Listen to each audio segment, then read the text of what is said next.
All right, Richard. So, what do you think is the biggest trend in pharma sales for 2019?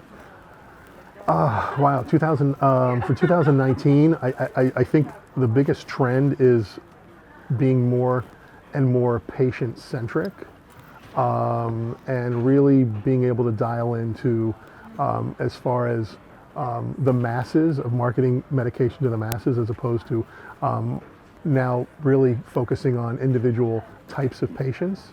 So I think that and being nimble and being able to change marketing messages as the market changes themselves with encroaching competition, and is being able to be very nimble with your messaging and change as from quarter to quarter, if not even month to month sometimes. Perfect. And in the last year, what have you noticed has changed the most about pharma sales? Well, I oversee the Amgen Inside Sales Program, so it's hard for me to make comments regarding overall sales because I'm kind of niched into inside sales. But what I am seeing is, again, being able to be very, very nimble and changing marketing messages and being able to sculpt a message that speaks to the patient and patient need for medication. So when it comes to whether it's adherence, compliance, overall sales, but bringing physicians medications that they can use for their patients, and making sure that their patients get what they need at the right time. Great. And how do you think technology like big data, AR, VR, and Alexa are changing the way you sell today in pharma?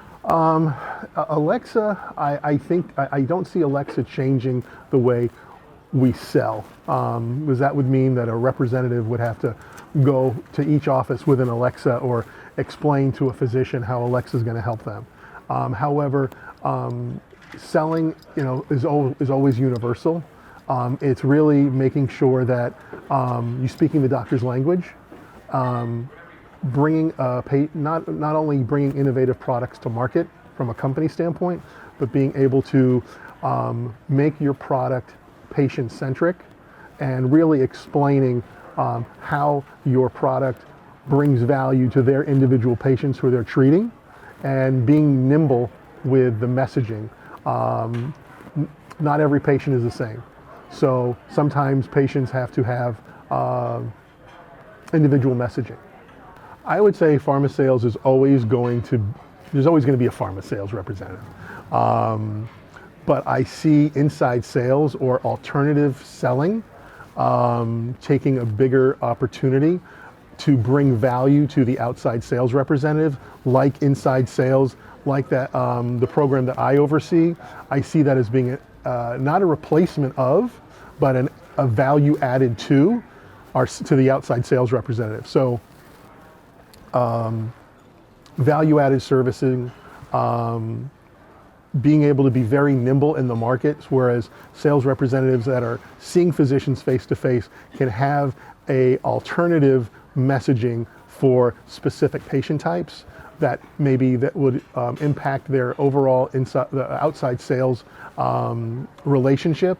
You can have now an added share of voice that can pinpoint and really, really focus on a surgical message for the physician, as well as not only added share of voice, but value-added services, and being nimble with a marketing message to bring more value to offices, as well as the outside representative's relationship with the physician.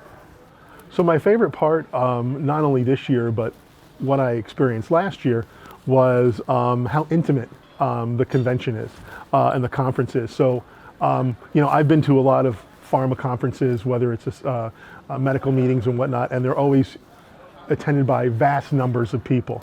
But what I like about this is that it's a very intimate environment. You get to know the people who are here, not only colleagues but vendors, and really can have a conversation as opposed to feeling rushed at a larger conference where there's so many people. So I like the intimate atmosphere and environment. I also like the innovative topics that I get to hear. And so yeah, so that's what draws me to this conference every year.